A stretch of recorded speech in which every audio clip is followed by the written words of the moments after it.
Hello everyone, welcome to the channel molecular zone. So आज हमें करना है पार्ट 2 सॉल्यूशन चैप्टर का। पार्ट 2 में क्या है कि हमने जो पार्ट 1 के अंदर टॉपिक कवर किए थे, आज हम उन टॉपिक्स से रिलेटेड कुछ प्रैक्टिस क्वेश्चंस करेंगे। सो इससे पहले पार्ट 1 में हमने कॉन्सेंट्रेशन टर्म्स को कवर किया है, जो हम क्लास 11th में भी पढ़ चुके हैं, but still they are very important. So यहाँ पर आज के क्लास के अंदर हम कॉन्सेंट्रेशन टर्म से रिलेटेड जो प्रैक्टिस क्वेश्चंस हैं वो 4-5 क्वेश्चंस मैं आपको कराऊंगी। ओके, तो let's move towards first question. First question में क्या है, you have to calculate the molarity of each of the following solution. तो सबसे पहले जो क्वेश्चन की सॉल्व करने की अप्रोच क्या होती है? अप्रोच है कि आपको सबसे पहले जो गिवन है वो लिखना है और जो पूछा गया है उसका फॉर्मूला लिखना है। यहाँ पूछा गया है कैलकुलेट द मोलैरिटी, तो सबसे पहले आप मोलैरिटी का फॉर्मूला लिख लो क्या है। तो molarity equals to number of moles of solute divided by volume of solution, और वॉल्यूम ऑफ सॉल्यूशन आपका लीटर के अंदर होना चाहिए। अगर आपका वॉल्यूम ऑफ सॉल्यूशन लीटर के अंदर नहीं है, मिलीलीटर में है, तो आप ऊपर 1000 से मल्टीप्लाई करोगे। तो पहले हमने ये फॉर्मूला लिख लिया। अब हम ए पार्ट को सॉल्व करेंगे। तो ए पार्ट में क्या है, 30 gram of CuNO3 whole twice dot 6H2O in 4.3 litre solution. तो यहाँ पर आपको क्या करना है, सबसे पहले क्वेश्चन में क्रैक करना है क्या गिवन है। तो ए पार्ट के अंदर 30 gram of this in 4.3 litre of solution. तो ये क्या गिवन है आपको, volume. This is given mass of solute. Given mass को मैंने आपको कल बताया था कि हम हमेशा W से रिप्रेजेंट करेंगे, और ये मास किसका है, सोल्यूट का, तो हम WB से रिप्रेजेंट करेंगे। तो WB means given mass of solute. तो ये गिवन मास कितना दे रखा है आपको, 30 ग्राम। फॉर्मूला आपके पास है CuNO3 होल ट्वाइस, कि ये सॉल्यूट था .6H2O, इसका 30 ग्राम हमने 4.3 लीटर सॉल्यूशन के अंदर डाल दिया। तो वॉल्यूम भी हमारे पास गिवन है, वॉल्यूम ऑफ सॉल्यूशन, और लीटर में ही गिवन है। हमें फॉर्मूले के अंदर लीटर में पुट करना है, लीटर में ही हमारे पास गिवन है, तो 4.3 लीटर। अब नेक्स्ट टास्क क्या है हमारे पास, हमारा टास्क है हमें फाइंड आउट करना है this number of moles of solute. तो नंबर ऑफ मोल्स का मैंने फॉर्मूला आपको बताया था, given mass divided by molar मास, और सॉल्यूट का निकालना है तो हम B से रिप्रेजेंट करते हैं। तो WB डिवाइडेड बाय MB, और NB फाइंड आउट करना है। तो WB मेरे पास है, MB मैं फाइंड आउट कर सकती हूँ। MB कैसे फाइंड आउट करूँगी, मेरे पास फॉर्मूला है, मैंने ये 9th क्लास में सीखा हुआ है। कोबाल्ट का एटॉमिक मास होता है 59 प्लस, जो ये आपको ब्रैकेट में दिया हुआ है ना। सबसे पहले आपको यहाँ सॉल्व करने के लिए क्या करना है, जो ब्रैकेट के बाहर 2 है उसको बाहर ले लो और मल्टीप्लाई कर दो, और ब्रैकेट एज इट इज़ लगा दो। ब्रैकेट के अंदर नाइट्रोजन है, नाइट्रोजन का मास 14 प्लस एक ऑक्सीजन, उसका मास 16। कितने ऑक्सीजन है, 3, तो 3 से मल्टीप्लाई करोगे, ब्रैकेट क्लोज। ये जो डॉट है, इस डॉट का मतलब है प्लस, इस डॉट का मतलब मल्टीप्लाई नहीं है। 6 से मल्टीप्लाई करोगे किसको, पूरे वाटर को, तो वाटर का मास लिखोगे 1, हाइड्रोजन का मास 1, कितना हाइड्रोजन है 2, प्लस में ऑक्सीजन का मास 16, टोटल हो गया ये। ठीक है, अब इसका मोलर मास फाइंड आउट कर लो, 59 as it is plus 2 multiply. पहले हम ब्रैकेट को सॉल्व करेंगे, ब्रैकेट के अंदर यहाँ पर हम जब भी सॉल्व करेंगे ना, बोर्ड मास के रूल से सॉल्व करेंगे। ऐसा नहीं करोगे आपने पहले एडिशन कर दिया बाद में आप मल्टीप्लिकेशन कर रहे हो। तो यहाँ ब्रैकेट को पहले सॉल्व करोगे, B फॉर ब्रैकेट, बाद में मल्टीप्लिकेशन करोगे। तो यहाँ ये मल्टीप्लाई करोगे, 16 × 3 48, और 48 प्लस 14 आ गया 62, प्लस यहाँ पर करोगे, ये ब्रैकेट सॉल्व करोगे तो 18 आएगा, और 18 × 6 आ जाएगा 108। फिर यहाँ पर ये रह गया 2 × 62 124, तो 59 प्लस 124 प्लस 108,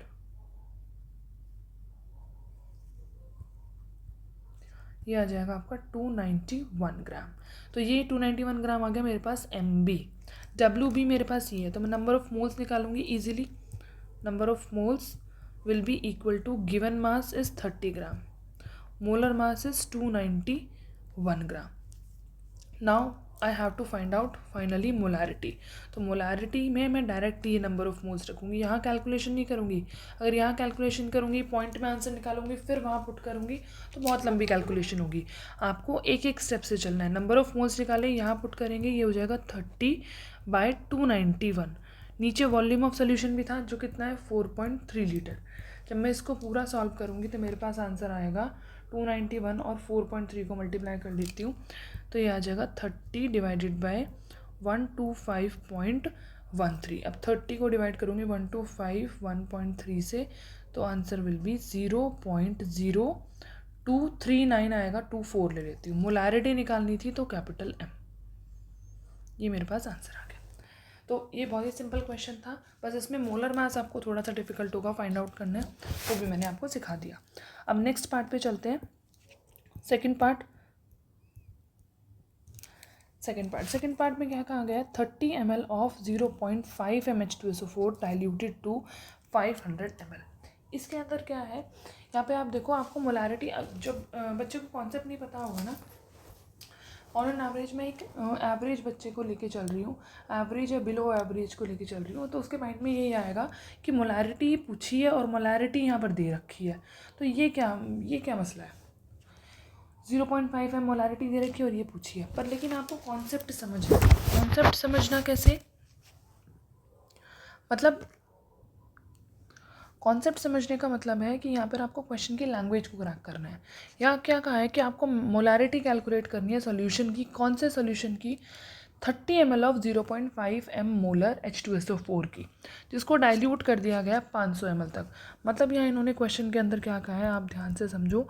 मैं कॉन्सेप्ट से भी समझाऊंगी और मैं एक यहाँ पर शॉर्ट ट्रिक भी बताऊंगी, छोटा सा फॉर्मूला है जिससे हम डायरेक्ट मोलारिटी फाइंड आउट कर सकते हैं। तो कॉन्सेप्ट पहले समझते हैं। कॉन्सेप्ट क्या कहता है, इन्होंने कहा है कि मेरे पास एक H2SO4 का बीकर था, उसके अंदर जो H2SO4 प्रेजेंट है ना, उसकी मोलारिटी इतनी है, इतनी मोलारिटी वाले H2SO4 का 30 ml मैंने यहाँ से बाहर निकाल लिया, 30 ml बाहर निकाला और उसको दूसरे बीकर के अंदर डाल दिया और फिर उसको डाइल्यूट कर दिया 500 ml तक। मतलब इस सॉल्यूशन के अंदर 30 ml तो मेरा H2SO4 है, प्लस में 70 ml मेरा 470 ml मेरा पानी है, 500 ml टोटल बनाया ना सॉल्यूशन में, इतना मेरा पानी है। तो अब मोलारिटी चेंज हो जाएगी, इस वाले सॉल्यूशन की मोलारिटी चेंज हो जाएगी, वही हमें फाइंड आउट करनी है। तो इस वाले सॉल्यूशन के लिए अब मैं यहाँ पर कॉन्सेप्ट समझ में आ गया। अब मैं शॉर्ट ट्रिक बताती हूँ कि एक सॉल्यूशन ये था, मेरे पास एक सॉल्यूशन ये था, एक सॉल्यूशन ये था। इस वाले सॉल्यूशन के लिए जो मोलारिटी होगी वो मैंने मान ली M1 और इस वाले सॉल्यूशन का वॉल्यूम मान लिया V1। इस वाले सॉल्यूशन की मोलारिटी और इस वाले सॉल्यूशन का वॉल्यूम M2V2। तो आपको ये फॉर्मूला याद रखना है, M1V1 जो है वो M2V2 के बराबर होता है। अब यहाँ पर आप डायरेक्टली वैल्यूज़ को पुट करोगे और आंसर फाइंड आउट कर लोगे। इसकी मोलारिटी क्या है 0.5, इसका वॉल्यूम कितना दे रखा है 30 ml, 30 लिख लिया। इसकी मोलारिटी हमें फाइंड आउट करनी है, M2 फाइंड आउट करना है। इसका वॉल्यूम कितना दे रखा है, ये दे रखा 500 ml। तो यहाँ से मैं इसको कैलकुलेट करूँगी तो 0.5 मल्टीप्लाई 30 डिवाइडेड बाई 500, इस 0 से ये कट गया, ऊपर आ गया 1.5। तो मैं इसको इस 0 को अगर उठा के नीचे भी करूँगी तो मेरे पास ये आंसर आ जाएगा 0.03 आई थिंक। एक बार फिर भी करके देख लेते हैं, divide by 50, yes 0.03 m answer होगा। ठीक है, सिंपल, समझ आ गया। चलिए नेक्स्ट क्वेश्चन पे चलते हैं। नेक्स्ट क्वेश्चन क्या है, a sample of drinking water was found to be severely contaminated with chloroform supposed to be a carcinogenic. The level of contamination was 15 ppm by mass. Express this in percent by mass. तो यहाँ पर आपको ppm का question दे रखा है, parts पर million का। तो पार्ट्स पर मिलियन का मतलब क्या है, 15 ppm कोई भी एक ड्रिंकिंग वाटर है वो कंटामिनेट हो गया है क्लोरोफॉर्म से और उसके अंदर 15 ppm क्लोरोफॉर्म का की कॉन्सेंट्रेशन। तो इसका मतलब क्या है कि 15 पार्ट, अगर मैं टोटल नंबर ऑफ़ पार्ट्स क्या मान के चलती हूँ कि मेरे पास जो टोटल अमाउंट है वो 10⁻6 ग्राम मेरा पानी है, तो 10⁻6 ग्राम पानी के अंदर 15 ग्राम मैंने क्लोरोफॉर्म को मिला दिया, तो वो कंटामिनेट हो गया। तो इसका ये लैंग्वेज जो है ना, इस लैंग्वेज को क्रैक करना है। 15 ppm पार्ट्स पर मिलियन का मतलब क्या, ppm को हटाओगे तो 10⁻6 लगाओगे पर मिलियन, 1 मिलियन के अंदर क्या कितने जीरो, इतने तो जीरो होते हैं, तो 15 × 10⁻6 आ जाएगा। तो इसका मतलब क्या है कि 10⁻6 ग्राम के वाटर के अंदर 15 ग्राम CHCl3 कंटामिनेट हो गया। अब इसको आपको रिप्रेजेंट करना है किसके अंदर, परसेंट बाय मास के अंदर। तो मैं इसको सारे को रब कर दूँ। हाँ जी, तो परसेंट बाय मास के अंदर मास परसेंटेज का फॉर्मूला लिखो पहले तो जी। मास परसेंटेज का फॉर्मूला होता है मास ऑफ कंपोनेंट, जिस भी कंपोनेंट की हम बात कर रहे हैं, divided by mass of solution. Total solution का क्या मास होगा? अरे ये क्या हो गया? मास ऑफ सॉल्यूशन, और परसेंटेज है तो मल्टीप्लाई करेंगे 100 से, इक्वल्स टू, अब मास ऑफ कंपोनेंट क्या है, कितना मास है जी? 15 ppm कॉन्सेंट्रेशन दे रखी है, तो 15 ग्राम कंपोनेंट का मास है। मैंने आपको इसकी लैंग्वेज क्रैक करके क्या बताया? 15 ppm का मतलब है कि 15 ग्राम CHCl3 present in 10⁻⁶ gram of water, इतना है। तो मास ऑफ कंपोनेंट मतलब कि मास ऑफ सॉल्यूट, जिसका मेरे को मास परसेंटेज निकालना है, वो क्या है? 15 ग्राम ही तो है, तो ऊपर 15 ग्राम रखा, नीचे टोटल मास ऑफ सोल्यूशन रखेंगे। तो अब 10⁻⁶ प्लस 15 ग्राम, ये मेरा टोटल सोल्यूशन आएगा। 10⁻⁶ प्लस 15 ग्राम टोटल सोल्यूशन हो गया। अब सोल्यूशन देखो, ये 1 मिलियन है, ये 15 है, तो 1 मिलियन के सामने 15 तो नेग्लिजिबल है, तो 15 को हम नेग्लेक्ट कर सकते हैं। तो नीचे मैं सिर्फ क्या लिख सकती हूँ? 10⁻⁶, ऊपर 100 मल्टीप्लाई कर दूँगी, तो मेरे पास क्या आएगा? 15 मल्टीप्लाई 10⁻⁶, ऊपर जाएगा तो -6 हो जाएगा, 2 इससे कैंसिल आउट, तो 10⁻⁻4, इतनी परसेंटेज आपके CHCl3 की प्रेजेंट होगी। सेकंड जो है, सेकंड हमें मोलालिटी फाइंड आउट करनी है। ये था मेरा ए पार्ट। अब बी पार्ट पे आ जाते हैं। मोलालिटी फाइंड आउट करनी है, तो मैंने आपको अप्रोच क्या बताई? जो फाइंड आउट करना है पहले उसका फॉर्मूला लिख लो। ऊपर फॉर्मूले में क्या होता है? Number of moles of solute, that is NB, divided by होता है mass of solvent, W solvent है A, और ये मास किसके अंदर होना चाहिए? kg के अंदर। अगर ग्राम के अंदर मास है तो मैं ऊपर 1000 से मल्टीप्लाई कर दूंगी। तो अब चलो, अब मेरे पास मास ऑफ सॉल्वेंट तो है। मास ऑफ सॉल्वेंट कितना है? 10⁻⁶ ग्राम, ये सॉल्वेंट ही है। अब मेरा मोटिव है नंबर ऑफ मोल्स निकालना, तो मैं यहाँ नंबर ऑफ मोल्स निकालूंगी। नंबर ऑफ मोल्स का formula given mass of solute divided by molar mass of solute. Given mass भी है मेरे पास, दैट इज़ 15 ग्राम।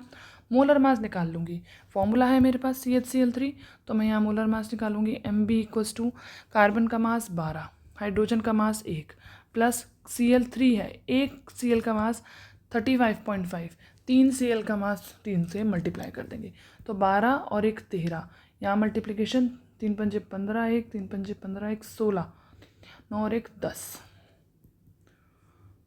तो यह आ जाएगा 119.5 ग्राम। ये आ गया मोलर मास। अब मैं यहाँ पर पुट कर दूंगी इसको और इसके नंबर ऑफ मोल्स निकालूंगी। मैंने आपको क्या बताया? कैलकुलेशन को इजी करने के लिए आप यहीं पर कैलकुलेशन नहीं करोगे, डायरेक्ट फॉर्मूले में पुट करोगे और एक ही जगह कैलकुलेशन करोगे। बार बार कैलकुलेशन करोगे तो फिर बहुत बड़ी कैलकुलेशन होगी और आपको क्वेश्चन भी नहीं फिर सॉल्व करना अच्छा लगेगा। तो WB की जगह 15 रखो, MB की जगह 119.5 रखो और इस NB को डायरेक्टली यहाँ फॉर्मूले के अंदर पुट करो। तो मैंने यहाँ फॉर्मूले के अंदर अगर मैं पुट करूँगी तो NB की जगह आ जाएगा 15 डिवाइडेड बाय 119.5 मल्टीप्लाई, ये क्या है? 10⁻⁶ मास ऑफ सॉल्वेंट, मल्टीप्लाई इधर 1000, तो इधर से इधर ये कैंसिल आउट हो गया, ये तो आ गया सीधा का सीधा 10⁻⁻3। अब मैं इस वाले पोर्शन को कैलकुलेट कर लेती हूँ। 15 डिवाइडेड बाय 119.5, तो ये आया 0.125 मल्टीप्लाई 10⁻⁻3, और मोलालिटी है तो यूनिट आएगी स्मॉल m। ठीक है जी, आई होप आपको बहुत अच्छे से समझ आ गया होगा। चलिए नेक्स्ट क्वेश्चन पे चलते हैं। अब नेक्स्ट क्वेश्चन को, वीडियो को यहाँ 1 मिनट के लिए पॉज कर लो और खुद से करके देखो। चलिए तो हम करना शुरू करते हैं। जिन्होंने कर लिया होगा वो यहाँ आंसर चेक कर सकते हैं। चलिए तो अगेन हमें क्वेश्चन की लैंग्वेज को क्रैक करना है। A solution is obtained by mixing 300 gram of 25% solution and 400 gram of 40% solution by mass. तो इसमें क्या करा है, सिंपल है, बहुत ही सिंपल, जैसे मैथ्स में हम करते हैं कि हमने इतने का इतना परसेंट ले लिया, इतने ग्राम का इतना परसेंट ले लिया, तो 300 ग्राम का by mixing 300 gram of 25% solution, जो 25% सोल्यूशन है बाय मास उसका 300 ग्राम ले लिया। तो 25% सोल्यूशन मतलब कि 25/100, इतना मास ऑफ कॉम्पोनेंट, इतना मास ऑफ सोल्यूशन, इसका मैंने 300 ग्राम ले लिया। अब 40% सोल्यूशन जो था उसका मैंने 400 ग्राम ले लिया। तो टोटल मैंने कितना number of solute, mass of solute ले लिया, ये सोल्यूट आया ना, मास ऑफ सोल्यूट आया।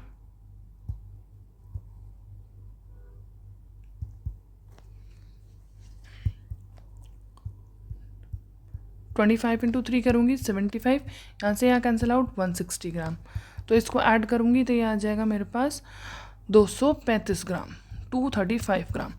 अब इसके बाद मेरे को निकालना क्या है, मेरे को फाइंड आउट करना है mass percentage of resulting solution. तो ये तो मैंने लैंग्वेज क्रैक कर ली। अब उसके बाद जो मेरे को फाइंड आउट करना है, मुझे उसका फॉर्मूला लिखना है। Mass percentage equals to mass of component या mass of solute divided by total mass of solution, और मास परसेंटेज है तो मैं इसको 100 से मल्टीप्लाई कर दूंगी, मल्टीप्लाई बाय 100। चलिए जी, मास ऑफ कंपोनेंट तो हमने निकाल लिया कि इतना मेरे पास सोल्यूट है। टोटल मास ऑफ सोल्यूशन क्या है, जब मैंने इसमें से 300 ग्राम ले लिया, इसमें से 400 ग्राम ले लिया, मिक्स कर दिया, तो टोटल मास ऑफ सोल्यूशन क्या हो गया, 700 ग्राम। तो mass of component is 235 gram, mass of solution ये प्लस ये दैट इज 700 ग्राम, मल्टीप्लाई करूँगी 100 से, 0 से 0 कैंसिल आउट, बहुत सिंपल है। डिवाइड करूँगी 235 को 7 से, क्या आंसर आएगा 33.571। मास परसेंटेज है तो परसेंटेज लगाऊंगी। बहुत सिंपल क्वेश्चन था ये, तो डालना ही नहीं चाहिए था, ये तो आपने खुद ही कर लेना चाहिए था। चलिए नेक्स्ट क्वेश्चन पे चलते हैं। नेक्स्ट क्वेश्चन है जो आपका थोड़ा एक अच्छा लेवल का क्वेश्चन है। इस वीडियो में मैंने बहुत ही मतलब नॉर्मल एक एवरेज स्टूडेंट के लिए और बिलो एवरेज के लिए मैंने बनाई है कि उनका एक बेसिक तैयार हो जाए, एक नॉर्मल बेस तैयार हो जाए, उसके बाद स्टूडेंट्स जो है हाई लेवल के क्वेश्चंस अपना शुरू करना शुरू। चलिए तो नेक्स्ट क्वेश्चन, अभी तक आपका आई होप आपका एक बेस बन गया होगा कि कहाँ से आपको कैसे क्वेश्चन को अप्रोच करना है। अब हम थोड़े से एक अच्छे लेवल के क्वेश्चन करना शुरू करेंगे। इस क्वेश्चन में क्या कहा है, concentrated nitric acid used in laboratory work is 68% nitric acid. मतलब कि जो लैब में हम कॉन्सनट्रेटेड नाइट्रिक एसिड यूज़ करते हैं ना, वो 68% होता है। उसके अंदर 100% नाइट्रिक एसिड नहीं होता, उसमें कुछ ना कुछ पानी भी होता है। 32% पानी होता है और 68% नाइट्रिक एसिड होता है। By mass in aqueous solution, तो what should be the molarity of such a sample, इस तरह के सैंपल की जिसके अंदर 32% पानी है, 68% नाइट्रिक एसिड है, उसकी क्या मोलैरिटी होगी अगर डेंसिटी ऑफ सोल्यूशन जो है वो इतना दे रखा है। अब सेम मैंने वही बात बताई कि आपको लैंग्वेज क्रैक करनी है और जो क्वेश्चन में पूछा है पहले उसका फॉर्मूला लिख लो। फॉर्मूला लिखने से मुझे ये पता चलेगा क्या मेरे पास गिवन है क्वेश्चन में, क्या मुझे फाइंड आउट करना है। तो मैं पहले यहाँ पर फॉर्मूला लिखूँगी, दैट इज़ मोलैरिटी मुझसे पूछी है, तो मोलैरिटी इक्वल्स टू होती है number of moles of solute. अब आई होप कि मैं यहाँ पर अगर NB डायरेक्ट लिखूँगी ना तो आपको समझ आ जाएगा, क्योंकि मैंने आपको समझाया है B हम सॉल्यूट के लिए यूज़ करते हैं और N is number of moles, तो NB divided by volume of solution in litre. यहाँ अगर डेंसिटी मिलीलीटर में दे रखी है ना तो वॉल्यूम भी कहीं ना कहीं मिलीलीटर में आएगा, तो वॉल्यूम अगर मिलीलीटर में होगा तो हम ऊपर 1000 से मल्टीप्लाई कर देंगे। ये मेरा फॉर्मूला है। अब ना तो मेरे पास इस क्वेश्चन के अंदर नंबर ऑफ मोल्स दे रखे हैं और ना ही मुझे वॉल्यूम दे रखा है, मुझे ये दोनों ही फाइंड आउट करने हैं। तो पहले मैं 1 बाय 1 फाइंड आउट करूँगी, नंबर ऑफ मोल्स को पहले फाइंड आउट कर लेती हूँ। नंबर ऑफ मोल्स क्या होंगे, given mass of solute divided by molar mass of solute. अब ना तो गिवन मास है ना मोलर मास है। मोलर मास हम फाइंड आउट कर सकते हैं क्योंकि हमें पता है सॉल्यूट क्या है हमारा, नाइट्रिक एसिड। तो MB फाइंड आउट करो जी पहले। नाइट्रिक एसिड का फॉर्मूला क्या होता है, HNO3। एक हाइड्रोजन का मास 1, एक नाइट्रोजन का मास 14, एक ऑक्सीजन का मास 16। कितने ऑक्सीजन है, 3। तो 14 1 15, 16 3 48, 15 + 48 8 5 13 और ये हो गया 63 ग्राम। गिवन मास क्या है, ये क्वेश्चन की लैंग्वेज क्रैक करके आएगा। क्वेश्चन में क्या कहा है, जो हम लेबोरेटरी में कॉन्सेंट्रेटेड नाइट्रिक एसिड यूज़ करते हैं वो 68% बाय मास होता है। तो 68% बाय मास होने का मतलब क्या है, अगर टोटल 100 ग्राम सोल्यूशन है तो उस 100 ग्राम सोल्यूशन के अंदर 68 ग्राम नाइट्रिक एसिड होता है, 32 ग्राम पानी होता है। तो 68 ग्राम आ गया गिवन मास सल्यूट का, और ये total mass of solution. Solvent का मास क्या हो जाएगा 32 ग्राम, और ये है मास of solution. 100 gram is mass of solution. चलो तो अब हमारे पास गिवन मास भी आ गया, WB 68 ग्राम, MB आ गया 63 ग्राम। तो हम क्या फाइंड आउट कर सकते हैं, नंबर ऑफ मोल्स हम फाइंड आउट कर सकते हैं। तो NB इक्वल्स टू WB की जगह 68 ग्राम रखूँगी, MB की जगह ये, तो 68/63 ये मेरे पास आ गया। अब मैं इसको यहाँ पर रख लेती हूँ क्योंकि मुझे फाइंड आउट करनी है मोलैरिटी। तो NB आ गया, अब मेरे को वॉल्यूम फाइंड आउट करना है। डेंसिटी मुझे दे रखी है, तो डेंसिटी और वॉल्यूम के बीच में क्या रिलेशन होता है, density of solution equals to mass of solution divided by volume of solution. ये डेंसिटी सोल्यूशन की गिवन है 1.504, मास ऑफ सोल्यूशन ये रहा 100 gram, divided by volume. Volume find out करना है तो 100 डिवाइडेड बाय 1.504। यहाँ पर डेंसिटी किस में थी, ग्राम पर ml के अंदर, और मास भी किसके अंदर था, ग्राम्स के अंदर। तो हमारा वॉल्यूम किस में आएगा, ml के अंदर आएगा, इसलिए मैंने पहले ही यहाँ पर 1000 से मल्टीप्लाई कर दिया था। तो यहाँ से मैं वॉल्यूम फाइंड आउट करूँगी तो वॉल्यूम आएगा 66.489, तो मैं 66.5 ले लेती हूँ, इतना ml वॉल्यूम आ गया। नंबर ऑफ मोल्स आ गए, मोलारिटी में पुट कर दो, ईजिली आंसर आ जाएगा। ये क्या हुआ, तो molarity equals to number of moles होंगे 68/63, वॉल्यूम 66.5, मल्टीप्लाई करेंगे 1000 से, आंसर निकालेंगे। तो सॉल्व करेंगे तो आंसर आएगा मेरे पास 16.23। क्या निकालना था, मोलारिटी, तो यूनिट हो जाएगी कैपिटल M। तो this will be the answer. तो आई होप आपको ये क्वेश्चन अच्छे समझ में आया होगा। इस तरह के क्वेश्चन से थोड़ा सा लेवल बढ़ता है, इस तरह के क्वेश्चंस एग्ज़ाम में आते हैं। डायरेक्ट क्वेश्चंस बहुत कम एग्ज़ाम में आते हैं क्योंकि इससे पहले भी आप 11th में ये टॉपिक पढ़ चुके हो, तो अब थोड़े से अच्छे लेवल के यहाँ पर क्वेश्चन आएंगे। अब मैं एक और क्वेश्चन आपको दिखा रही हूँ जिसके अंदर आपको मोलारिटी, मोलालिटी और मोल फ्रैक्शन तीनों कैलकुलेट करना है। That will be your homework. अगर आपको नहीं आएगा तो आप कमेंट सेक्शन के अंदर मुझे लिख के बताना, मैं उसको भी सॉल्व करके दिखाऊंगी। हाँ जी, तो ये क्वेश्चन है। इस क्वेश्चन के अंदर मोलालिटी भी फाइंड आउट करनी है, मोलारिटी फाइंड आउट करनी है, मोल फ्रैक्शन फाइंड आउट करना है। आपको दे रखा है 20% मास बाय मास, और ये सोल्यूशन की डेंसिटी भी दे रखी है। तो आपको लैंग्वेज क्रैक करनी है पहले। 20% मास बाय मास का मतलब क्या है कि 20 ग्राम ऑफ KI या सॉल्यूट प्रेजेंट है किसके अंदर, प्रेजेंट इन, दो तरह से आप कह सकते हो, या तो ये प्रेजेंट है 80 ग्राम ऑफ वाटर के अंदर, सॉल्वेंट के अंदर, या आप कह सकते हो 100 ग्राम ऑफ सोल्यूशन के अंदर। दोनों बात एक ही है। ये मैंने क्यों करा है, क्योंकि यहाँ पे मेरे को मोलालिटी फाइंड आउट करनी है, और मोलालिटी के अंदर डिनोमिनेटर में क्या होता है, सॉल्वेंट, मास ऑफ सॉल्वेंट, तो वहाँ ये यूज़ होगा, इसलिए मैंने ये किया है। तो आपने पहला काम करना है, इसको लैंग्वेज को क्रैक कर लिया, फिर डेंसिटी आपको दे रखी है, आप अकॉर्डिंगली मोलालिटी फाइंड आउट करो, then mole fraction find out करो। अगर आपको ये क्वेश्चन आ जाता है तो भी कमेंट सेक्शन में बताइए कि यू गॉट द आंसर। अगर नहीं आता है तो भी आप मुझे बताइए, मैं आपको दोबारा से ये सेम PDF को खोल के आपको ये क्वेश्चन ज़रूर सॉल्व कराऊंगी। So thank you everyone, do like and subscribe and share my channel. Thank you.